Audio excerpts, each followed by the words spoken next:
Hi, everybody. Welcome to the Pittsburgh Sports Memories podcast. I'm Tim Hannon. And I'm Steve Wirt. And as always, we're going to take a look back at some event in Pittsburgh sports history and deep dive into it.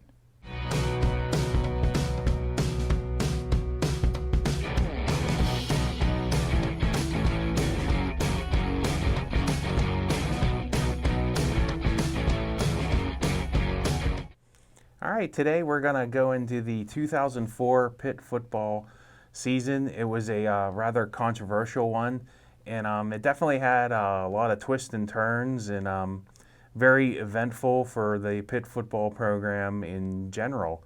So to begin, to give you a little background on what was going on that time in Pitt football, in 2003, we're still in the midst of the Big East. It's teams are leaving, like Miami and Virginia Tech, and BC is Boston College is on its way out at the end of the season. They played a couple of lame duck years in the Big East there before moving on to the ACC, but Miami and Virginia Tech had already left that year. So basically at that, it's the teams that are leaving versus the teams that are staying, which would be Boston College.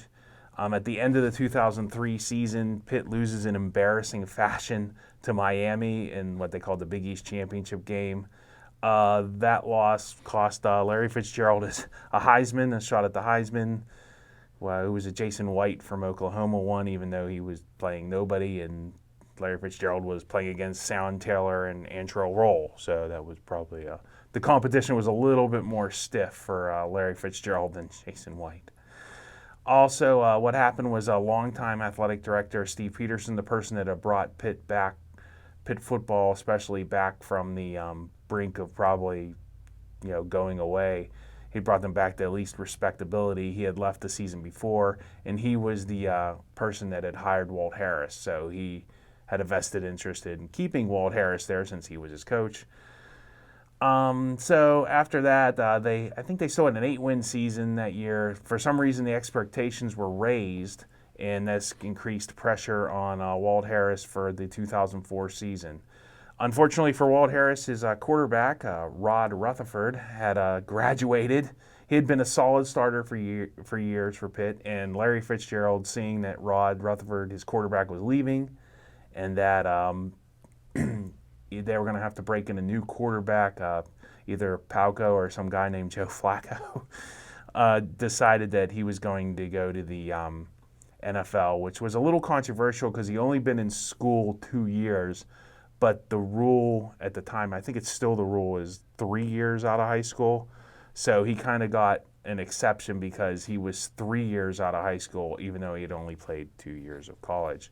So Larry Fitzgerald leaves, Rod Rutherford leaves, and as usual, the media who had voted against Larry Fitzgerald and sabotaged his Heisman career for no apparent reason.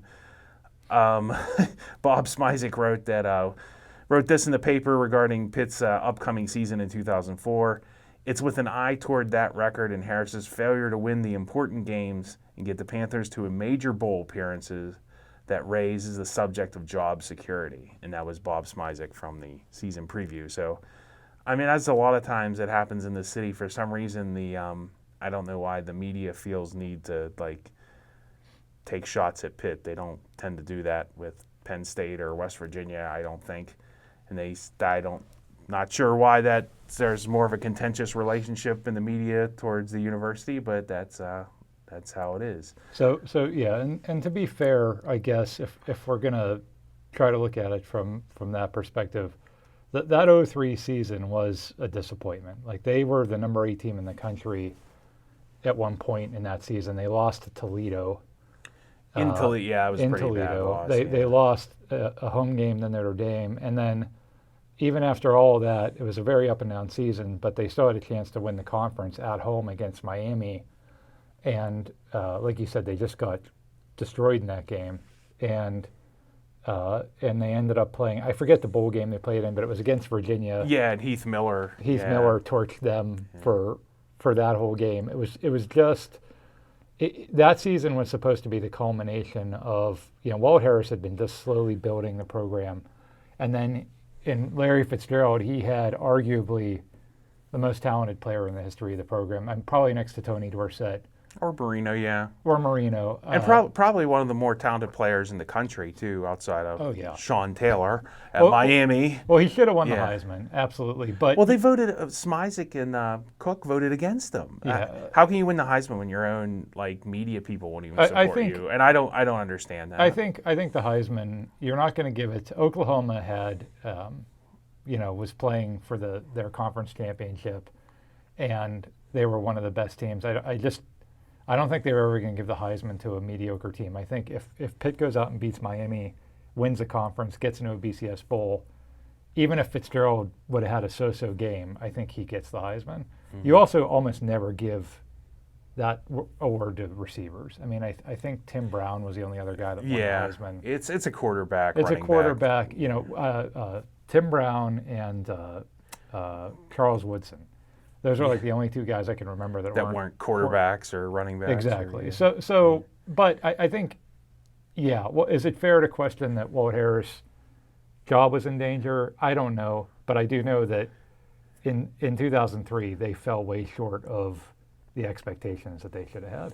Well, yeah, and that kind of set up the 2004, putting pressure on him. And I also that kind of turned me on. I think Mario Lemieux once said, the only award he ever cared about was the scoring, whatever the Hart they give away for scoring the goal. The Art Ross. Because nobody votes on it. Right. And I'm with him. That's why I don't care. MVP Lamar Jackson, who cares? Good. Congratulations. It's all subjective. Here you go, Miss America. Answer a question.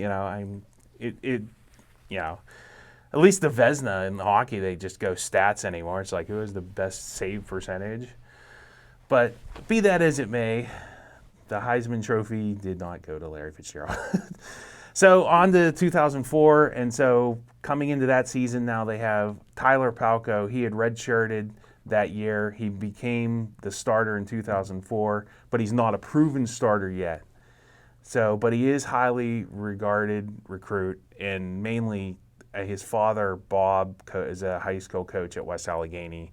So he's a local kid, highly recruited, and that, in college football especially, that has a lot of sway because you always want to try and keep, the local talent in-house and local. You don't want them leaving. Especially when you're Pitt. Yeah, well, any team. I mean, if Rutgers could keep all the talent in New Jersey, they would probably have won 3 national championships. You just look at the people that come out of New Jersey, and even Pitt's done well in New Jersey. I mean, there's a lot of high school football talent that comes out of New Jersey, which brings us to the next person, Joe Flacco, who was the backup quarterback and is from New Jersey. Once again, if Rutgers could have somehow made him stay, they probably would have had a better team. But his dad isn't a local coach. He's not highly recruited. But he did redshirt in 2003 and is facing another year as a backup. I do remember him playing in a spring game that year, and he looked like he weighed 120 pounds, but he could throw a ball through a brick wall. He had a really strong arm, and he wasn't afraid. I remember he wasn't afraid to put his head down and try and run people over, even though he more bounced off them. But I didn't know. Didn't think Joe Flacco would be a first-round draft pick. No, but I mean, he did look like he had some potential there. And I also remember before that season that Walt Harris was talking about one of their opponents, how they had won 8 games the year before, and their coach had gotten fired that same year, and Walt couldn't understand how that happened to a successful coach. So kind of a little foreshadowing there himself there, Walt Harris. So we're going to begin the season. The first game they play against a MAC opponent, Ohio University, and this is back well, I guess they weren't. They had lost to Toledo, but I think that was the first time. Was that the first time they had lost to a MAC team? The year before, yeah, because they had never lost to a MAC team. So for most of the time, Pitt had beaten MAC teams pretty easily, and that was kind of the way that went. So it really wasn't much of a game. It's just kind of one of those tune-ups. They won 24-3. So the next week is the big test. It's Nebraska comes to town. They're a solid opponent, and it's the first test of the season. Tyler Palko threw 2 interceptions early in the game, but they did bounce back, and they played a lot better in the second half, and they did come up just short. Pitt lost 17-24, but Palko had a much better showing in the second half. I think that Flacco did get in for a series, but I don't Yeah. think they let him throw a pass. So, I mean, Flacco kind of got in, but didn't really do anything. Well, the reason so I was at that game. It was a weird weekend because it was that Friday was for folks that live in Pittsburgh might remember this. Hurricane Ivan had happened, and there was all this flash flooding that took place in Pittsburgh. There were parts of the city underwater I that, remember that, yeah. that were Like never the front underwater steps of before. Heinz Field, like they couldn't bring the boat. Like they used to bring the boat over. They talked Yeah. about canceling that game because of Yeah. all the floods, and they decided to play it because it was it was on ESPN. ESPN, I think guys like the college football guys were there and everything. It was a big deal, and and like you said, Palco really was bad, and everybody was just booing Palco when he'd walk off the field, and so Harris put Flacco in, and I think he did let him. I think it was mostly handoffs.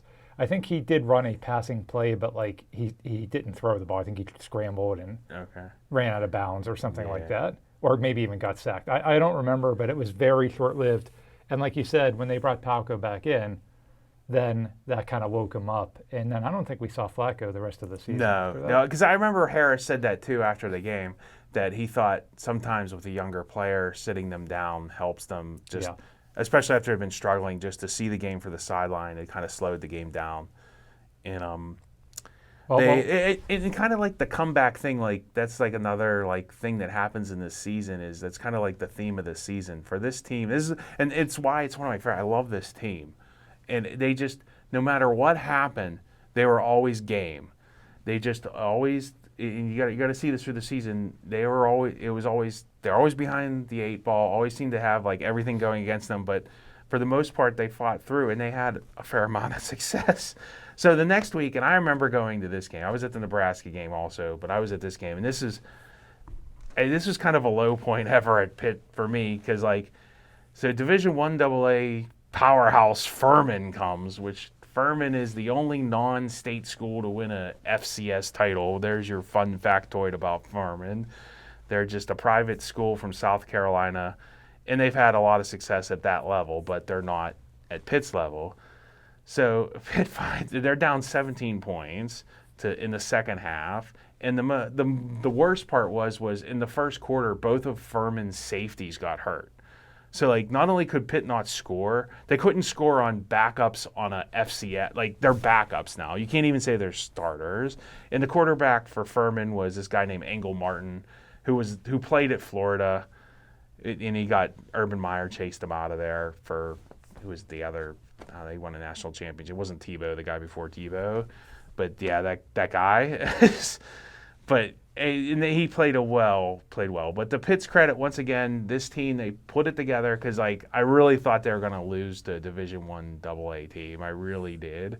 But they put it together, and in the second half, they were able to tie the game and send it to overtime. And this is back when nobody could kick a field goal in Heinz Field, so the goofball coach for Furman decides he's going to try an overtime. They don't get any yards. He's going to try a 30-yard field goal with his Division I AA kicker in the open end of Heinz Field.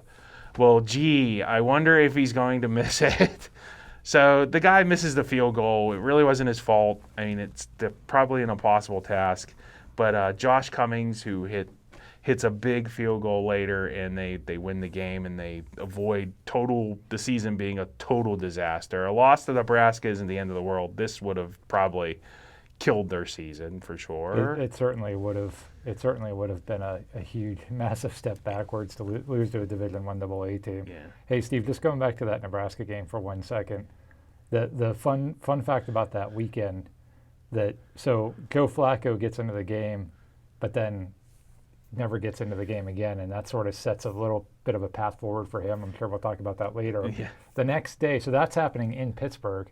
The next day in Baltimore is when Tommy Maddox got hurt and Ben came in, Yeah. and Ben became the starter ever since. So it's just funny, Pittsburgh, Baltimore, Yeah. a lot of things happening that weekend that sort of set the future of both of those franchises in motion were happening in At the different same, yeah. places. Yeah. Well, so the next game was Pitt went to UConn wherever UConn plays their football games. Stores. Probably in Connecticut. Well, in Connecticut, but I don't know if it's Stores or not. Wherever Rensselaer Field is. But on another like school that had just moved up from Division One, I mean, they weren't really an established football power. They had Dan Orlowski was their quarterback. So, and some guy named Cornell Brockington was their running back. And what kind of like sealed this is probably like the first big like problem Walt Harris made for himself. This is like the first like little shovelful of dirt Harris put in his own grave here on top of himself. Was late in the half, and I think they were down, and instead of like being aggressive and throwing a pass in the end zone, and Cummings had been a good kicker, he calls for Tyler Palko to run to the middle of the field and slide to set up a field goal on like a makeable third down. And that really got him a lot of criticism. And then in the second half, they couldn't really stop the running game of UConn, and that Pitt fell 29-17. And that was, I can tell you for me, and I'd been a Walt Harris fan for years because he really, like you said, the program was just absolute garbage before he came. That one was tough because you just thought, like, this is Pitt's, this is the ceiling for Walt Harris. Like, if he can't go for a touchdown here, like it was 3rd and goal, and he just sets up a field goal with like they don't even try. No, like, and it wasn't like it was like 3rd and 23. I think it was like 3rd and 10 or 3rd and 12. It was 3rd and goal. I don't remember what yard line it was. But on. It wasn't like super impossible. It wasn't to get. impossible, Yeah. and like you could throw, even if you threw a short pass, or heck, even if you handed off up the middle, and it was a kind of a fake or conservative play. But he literally didn't even try. He just had Palko slide and give up, and it just for me, I'm like, I don't know if this guy's ever going to get past where he is. It was definitely a tough moment. And I mean, I get even if they scored there, would have been 4 more points. So 29-21. Sure, but it was just stopping the principle. The unstoppable, Dan Orlowski. Give him the Heisman now. Yeah, they had bigger problems than that, but again, it's like when you're being overmatched and you're losing and you don't even try, it just, I don't know. It says a lot about who you are as a coach.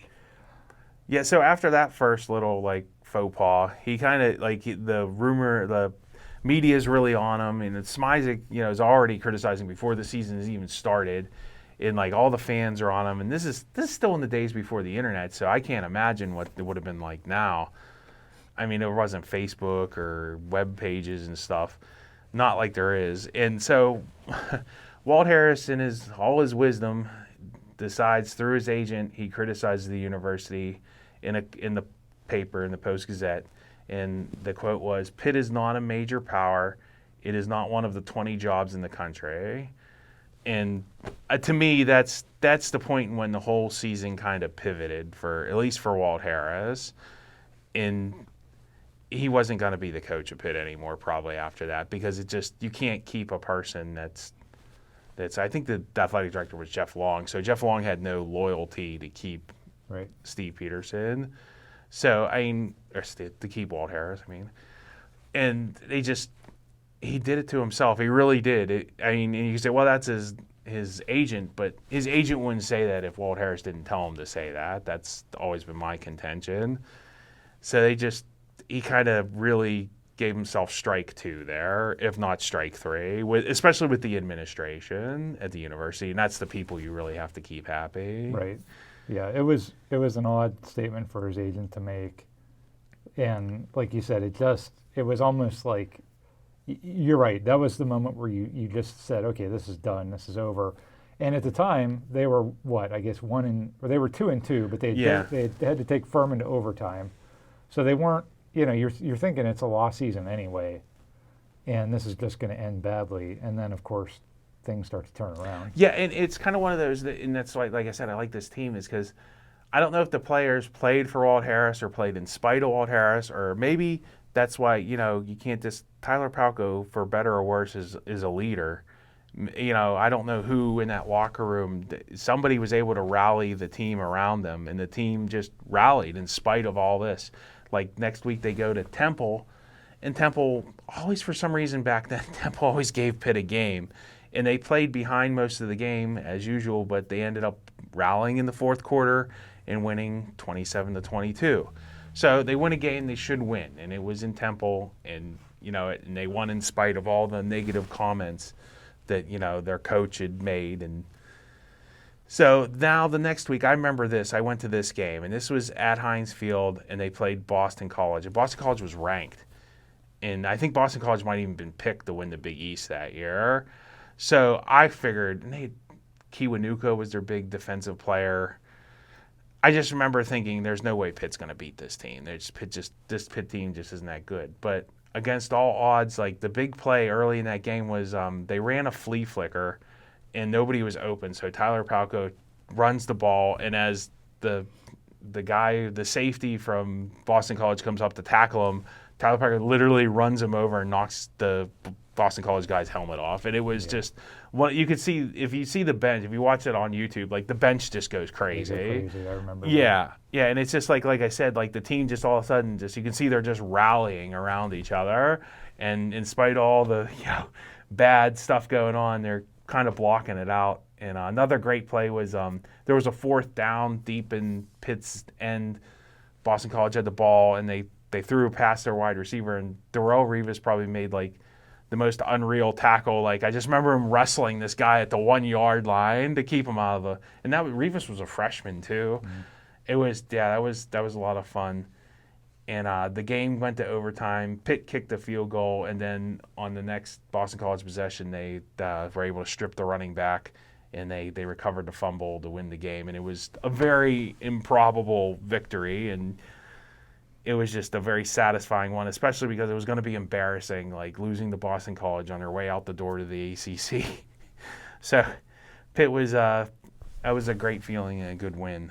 Next week they went to Rutgers comes to town from New Jersey. They blew them out 17-44. I guess that's Rutgers. They stink, especially that year. And this is the game that probably cost them. Next week they went to Syracuse. I remember this one. I don't remember the Rutgers one, but I remember this one. They lost in the Carrier Dome. That was back when they had won a few in the Carrier Dome, but Josh Cummings missed a late field goal in that. And if they would have won that game, they would have been on track to win the Big East outright. And that definitely would have helped their case. It wouldn't have looked as bad at the end of the year. The defense gave up 38 points, that Paul Pasqualoni option offense that they always had trouble with. I mean, they were like the Navy of the Big East. So that was a tough one, but we always lose to Syracuse. I hate in the that dome. stadium. Yeah, they don't have any plans on replacing it apparently. We could do a whole podcast of just bad stuff that's happened. Terrible losses in not only just in football, in multiple sports, but especially in football in that building. And names like David Tyree and Troy Nunes and it just so many just bad losses. Well, they didn't win there for 30 years from like Marino until like I think 2 years before this. Yeah, I'm not surprised. They hadn't won in the Carrier Dome in football. So, but unfortunately, that was a tough one. If they would have won that, they definitely would have been better shape. It cost them an outright shot at the Big East Championship. So that was a tough loss. So the next week they go to Notre Dame, and Notre Dame is ranked 24th. It's probably one of the bigger games of their season outside of Boston College, and it's in Notre Dame. Pitt had lost to the Irish in their last 3 meetings. And this is the game that probably, I would say, solidified Tyler Palko as a quarterback. And you can argue between Palko and Flacco, but after this game, like he was definitely the unquestioned quarterback of the Pitt team, because he went into Notre Dame and threw 5 touchdowns and had an unbelievable great game. And then Josh Cummings made up for his misses in the game against Syracuse and hit a late field goal to win it. And of course, leading to the memorable post game quote that Tyler Palko was really proud of this effing team, which led to great T-shirts at the stadium the next home game. But that's Tyler Palko for you. Tom Hammond clutched his pearls and was Yeah, got his fainting couch out, I guess. He wasn't. that was live on NBC. NBC was already disgusted because that last drive, the thing that set up the Cummings field goal was, you might remember the name of the tight end. I don't. Yeah, But they threw a short pass to our tight end. and he just like broke a bunch of tackles. Notre Dame just kept falling off of him, and he got like a 35-yard gain. That's what set up the game-winning field goal. So I mean, it's NBC. Notre Dame's their home team, so they're already disgusted that Pitt won, and then they stick a microphone in Palco's face, and he drops an F-bomb. and what I remember about Tom Hammond said, we apologize for that, and what a shame that he had to mar such a good day with that disgusting moment. And as he was saying this, they were cutting the shots of Brady Quinn, who was the Notre Dame quarterback, walking humbly off the field. Like there's a kid that won't swear on national TV, Brady Quinn. So it just it just made you more, like you said, more of a Tyler Palco fan at that point, because he not only went into Notre Dame and threw 5 touchdowns, but he just upset everybody, the whole network, everything. Well, like I said, that was just this team that year. They just, no matter going into Notre Dame and winning. Notre Dame wasn't a bad team. They were a pretty decent team that year. I mean, they just really had no business winning that game, but they pulled it out. You gotta and did it their way. Well, the next game, they played another ranked opponent. It was West Virginia at home, and it was the closely contested game. And Tyler Palco, I mean, another. You can see why now. Like, sometimes you forget, why Tyler Palco was the quarterback. I mean, he was a pretty good quarterback in college. The pros, it didn't work out for him, but in college he really did, because in that drive he hurdled Pac-Man Jones and picked up a first down, and they were able to score the touchdown to seal the win for that. And this win was huge because it put them in the position to earn a share of the Big East title now. That game was on Thanksgiving night. I remember it was at night, and I remember him jumping over. I remember it was tightly contested too. It was a very closely. It was very close. It was a tough game, and what I remember about it, because I was there, it was the coldest I've ever been in my life. It was so cold, and my cousin came with us. She ended up getting frostbite. Like it literally was. Was it that? I don't remember. Yeah, it was. Wow. It was freezing. I remember going into there are other games I remember being cold. I remember there was another West Virginia game that was really cold where Larry Fitzgerald dropped a pass in the end zone, but that was like 2001. Yeah. That was cold. I don't remember that game being that cold. I remember going into the bathroom to try to warm up because wow. I was just so cold. I remember standing in the middle of the Heinz Field restroom. But it was a great, like you said, it was a great win. And I normally don't like when a guy like Palco was that guy that like John Madden or like John Gruden, like those kinds of guys were. He's a gamer. He's tough. Yeah. He's a gamer. But that's really what he was. He wasn't super talented per se, but he just was a gamer, and he would find ways to win. He had a pretty accurate arm, and he could read a defense. He was smart enough to read a defense. Yeah. And in Walt Harris's offense, that complemented Walt Harris's offense very well. Yes. So, and now this is kind of anecdotal, but Mark Ponko used to play safety way back then, and I've heard this from more than just Mark Ponko, but they had that Walt Harris is a complete jerk. I've heard that. I've heard that. To his players, you mean? Yeah. So, I mean, like I said, maybe this team just rallied around Tyler Palco and each other and won in spite. Well, onward and upward, they went to Florida the next week, and that was South Florida, and they beat them in Tampa by 43-14. I remember Walt Harris looked ridiculous in a sombrero as they carried him off the field. But the fun part of that was it clinched like a 3-way tie for the Big East. And I remember watching, I think I was at a wedding, I was watching a game between Boston College and Syracuse. And Syracuse had the win to give Pitt the BCS ranking, and Syracuse went into Boston College and won. And I was like sitting there rooting for Syracuse for the first time ever in my life. So that was fun while it lasted. So 2004, the season's over, and or Or no, BC beat Syracuse. Okay, Boston College had to beat Syracuse. There you go. I had it backwards. So Pitt has the higher standings in the BCS poll.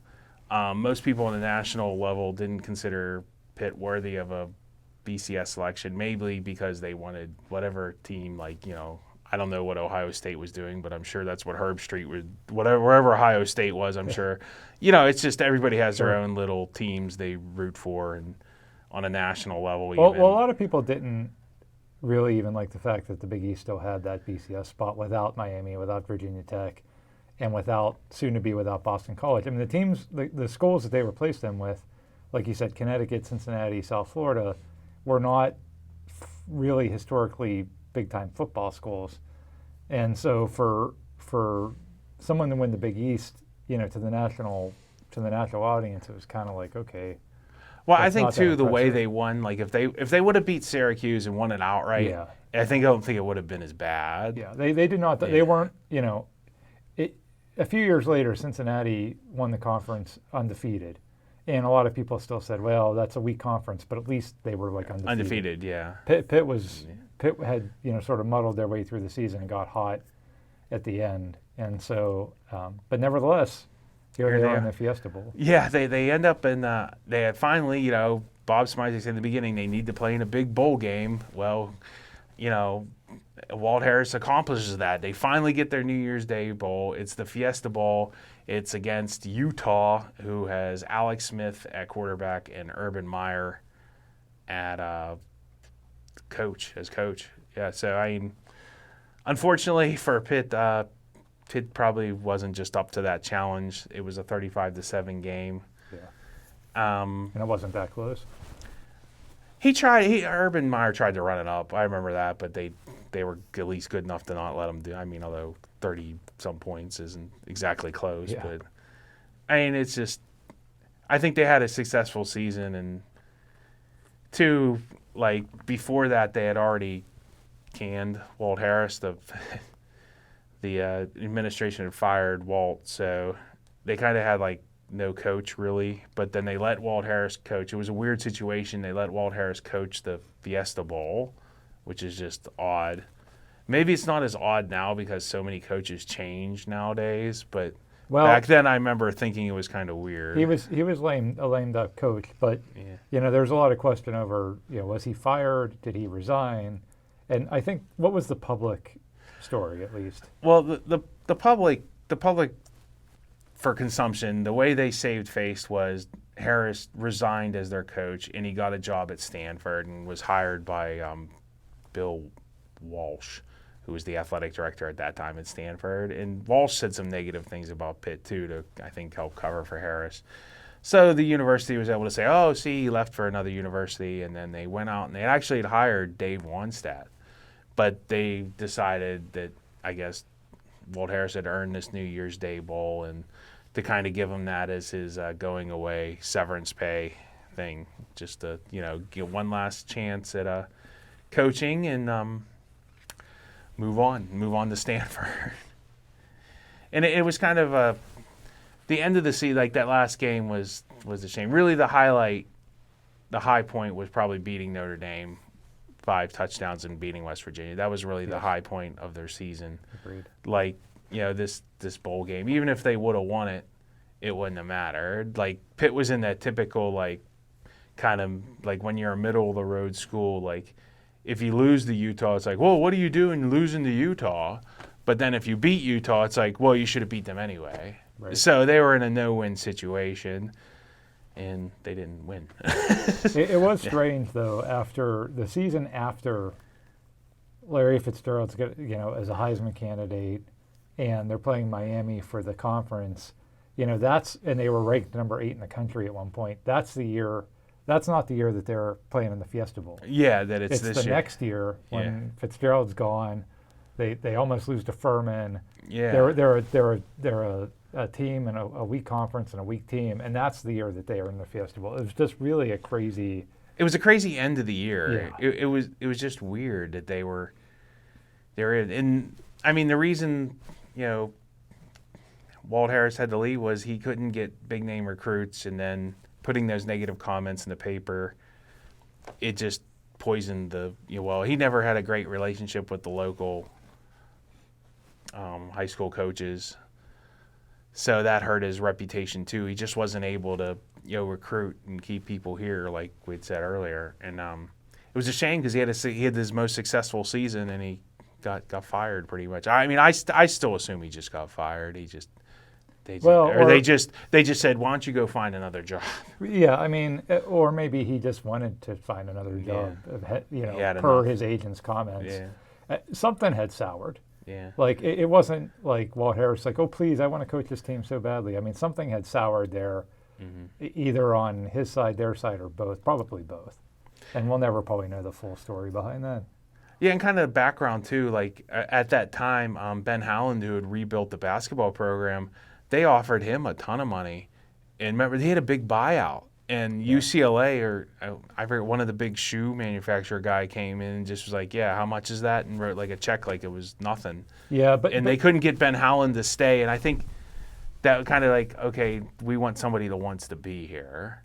It's kind of was the attitude when they hired somebody, and that's why they kind of went with Wannstedt. Yes. Yeah. Well, because that was destined to happen. If you're going to hire, because look at the team they played in the Fiesta Bowl. Utah. What happened to Urban Meyer? He went to Florida. He goes to Florida, and that was happening all the time at schools with basketball and football.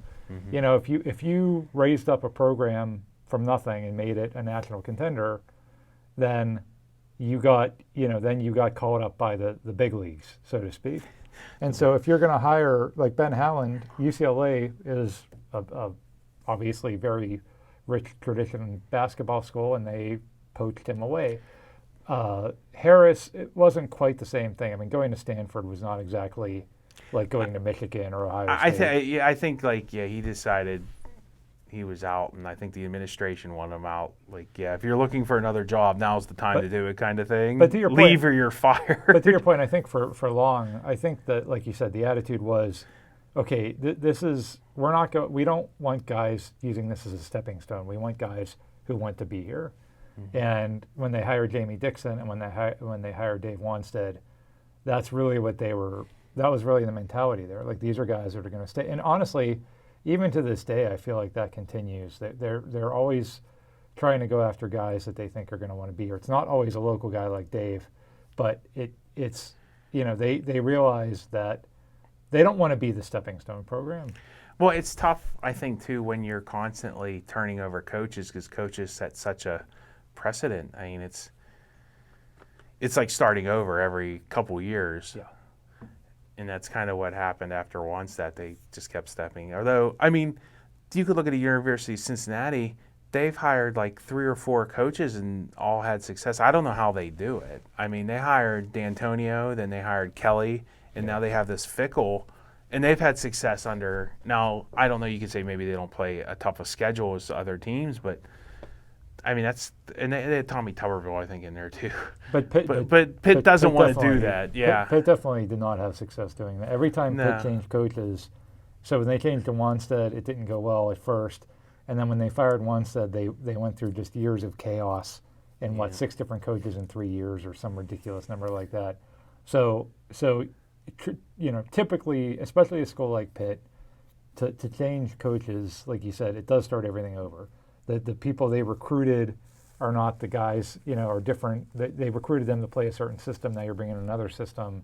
You have players transfer. It's all kinds of chaos. You definitely would rather have stability than not have stability at the coaching position. And that was definitely, their main criteria with Dave Wannstedt. They call him a Pitt man. And he was. Yeah. He was a Pitt guy. He was a Pittsburgh guy through and through. And we talked about this in an earlier podcast when we talked about the 2007 West Virginia game. Dave would have stayed there till he died. He would have been like Paterno. He would have stayed there till he died if they would have let him. And that's what they were going for. And Walt Harris was not that guy. No, Walt definitely was not staying there for the long term. Well, and you can see like Walt, the aftermath for all the, everybody seemed to take a hit.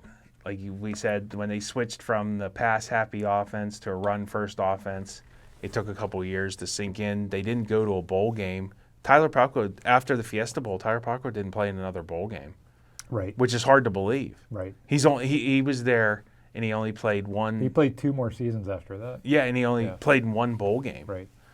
Yeah. I guess the recruiting talent had dipped a little because he had lost. I remember the wide receivers were really bad. Like Joe Del Sardo, like I'm taller and faster than Joe Del Sardo, and that's a bad thing. That's probably not good. Greg Lee, I don't know what Greg Lee was thinking, but for some reason he thought he was an NFL wide receiver, and I'm no expert. I could just tell from watching him play that he was nowhere near an NFL wide receiver. Even if he would have stayed, he'd been lucky to have been an NFL wide receiver. Yeah, Greg Lee's a tragic story because he left. He after listened. his He junior listened. year. Yeah, he listened to an agent or Yeah. something. Yeah, and I remember him being on the radio. I think it was like Stan Savran interviewing him, and he's like, "So where are you projecting yourself?" And he said the 3rd round of the NFL draft, and like there was a long pause for Stan. Like you could just tell he didn't want to like. It was too late. Like you Yeah. can't say anything at that point, but you could tell he just was like, "Oh my gosh, you're kidding me." And Greg Lee didn't get drafted, and I don't know I don't think he ever played it down in professional football. Yeah, he's serving milkshakes somewhere. I don't know. Okay, after that, Walt Harris, he went to Stanford, but he only lasted 2 years. And in his second season, they only won 1 game at Stanford. I think they lost to San Jose State at a home opener. Like Stanford built this beautiful new stadium, and they lost their home opener to like a Division I AA team. So, and Walt, he's never had another head coaching job after Stanford. Did he coach after that? Was he like an assistant? He's been assistant. He came back to Western Pennsylvania and like coached a little bit with like Cal U and stuff like that, but nothing major, no major programs or nothing. So I mean, once again, like I don't know what happened to Walt, but after that, he definitely fell off a cliff. Dave Weinstedt, his replacement, like we said, took 3 years for him to really get the program to where he wanted. And he found some success, but even Dave Weinstedt didn't go to a New Year's Day Bowl in his tenure at Pitt. Tyler Palko, he started 2 more years and never did play in another bowl game. Tyler Palko, despite that, ended his college career tied for 2nd in his school history with Cleveland Browns offensive coordinator Alex Van Pelt. He's gonna straighten out their Baker Mayfield. And he was 2nd in passing yardage to some guy named Dan Marino. I don't know who's that. You That's remember hard. that guy? That's I don't hard know. to believe about Palko, like you said. You Yeah. don't think of Palko as like an all-time great Pitt quarterback, but he certainly has a lot of numbers. Yeah, even with the switch though, the Matt Cavanaugh offense, and he's one of the top 3 passes in Panther football history. I mean, is that just because? And he only played 3 years, right? Yeah, he only played 3 years. Right, because he was It's redshirted, yeah. Yep.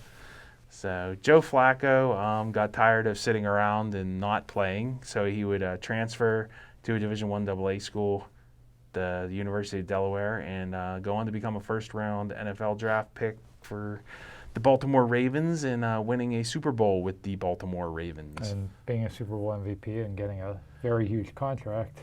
as Yeah, and there's a result. lot of people don't think he's elite. I've always found that funny. I don't know. He's a big arm.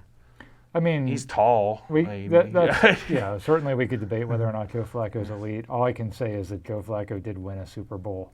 That's more And- than Tyler. Tyler Flacco had a horrendous NFL career. Yeah, and you can't Yeah. take that away from him. So Who had a Yeah. Who had a worse NFL career, him or Nathan Peterman? Oh, there's a debate. yeah, Pitt quarterbacks have not. Joe Flacco is probably the only Pitt quarterback since Marino to have really found any kind of success in the NFL, and he played 3 downs at Pitt. So That's the Kudos to definition of having a cup of coffee here. Yeah. And the 2004 season, there's like so many in like Pitt football history. Like, it's just so bittersweet because it's like so many great things happen. Like I said, like even the win against Boston College, the comeback against Furman, the beating Notre Dame in Notre Dame with Palco throwing 5 touchdowns, beating your big rival West Virginia, and making a New Year's Day bowl. If you would have said that before the season, I said, well, there's no way Walt Harris is gonna leave, But whatever reason, Walt and the administration just could not see eye to eye, and that's a pretty common theme throughout Pitt athletic history for whatever reason. Well, that's one of the more interesting seasons of Pitt football. Probably would you say one of their more successful? I mean, I can't think of another seasons where they haven't been to New Year's Day Bowl. Well, yeah. That's their only New Year's Day Bowl since the 80s, yeah. I mean, the Fiesta Bowl is definitely if you want to talk about like the furthest they ever got in terms of a bowl game, it was this season. It was a little bit of a fluke because the Big East had that. Was a down year, yeah. Because they were 8-4 that year. They had better years under Harris and Wanstead where they didn't get to go to the Fiesta Bowl. So it was a little bit of a fluke. However, it was what it was, and they made it there. And Harris, you know, it was a weird tenure that he had. When he first came in, he was a hero because the program was just in absolute shambles. And he brought this offense, this exciting offense. He was able to recruit guys like Antonio Bryant and Larry Fitzgerald and, Lateef Grimm, like these exciting offensive, talented players. But then on the field, he just was never really able to get over whatever the hump was that he needed to get over. And, and then when he sort of finally did, then that was the end of Walt Harris. So it's kind of strange. Yeah, it's just, it's hard to wrap your head around that. It's such a college football story because, like, so many college football seasons probably have ended like this. How many teams have had, like, a season where there's teams that have gone undefeated and not won a national championship. So, I mean, that's just the way college football goes, I guess. College football doesn't really have a real champion. They have a subjective champion that people. Well, especially back then, yeah. Yeah, especially back then, there wasn't even a playoff. The playoff, you could even argue, is a little subjective. But yeah, back then it was just like, I guess this team's the best, so we'll vote for them, or we'll vote for two teams that are the best. Yeah. So yeah, you kind of look at some of these seasons as just okay.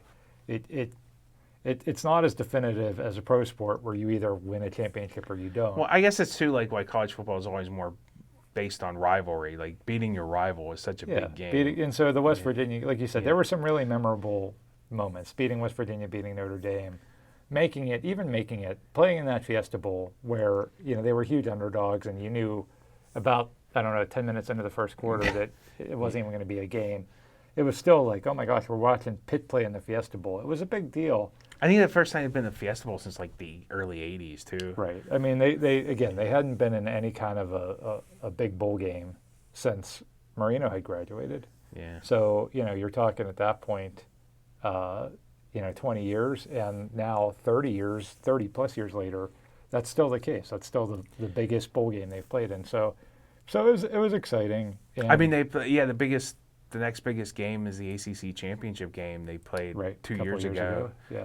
Yeah, and that team's kind of similar to this team like that. Right. They were just a plucky underdog like that I didn't even think was going to make a bowl game, never mind, the ACC championship. But I think like you said, it's so you remember that as a pretty cool season, but then it's like it's also the end of the era of Walt Harris being the coach. And who knows what would have happened if he would have stayed. I mean, things could have gone south just like they did for Wanstead. Based on tougher competition in the Big East, because some of those schools, started passing Pitt, Connecticut and Cincinnati. Some of those new schools to the Big East really passed Pitt up. But Cincinnati, like I can never like, how can Cincinnati have so much success and Pitt can't even? But they figure it out. And would that have happened with Harris? Yeah. Like it did with Wanstead? We'll never really know the answer to that. But regardless, like you said, something happened where both parties just sort of agreed that they didn't want to be in business together anymore. It was an ugly divorce. Yeah. And we were the kids that were traumatized. On that note, thank you for tuning in. We do these every couple weeks. Enjoyable going over this, and thanks for having us.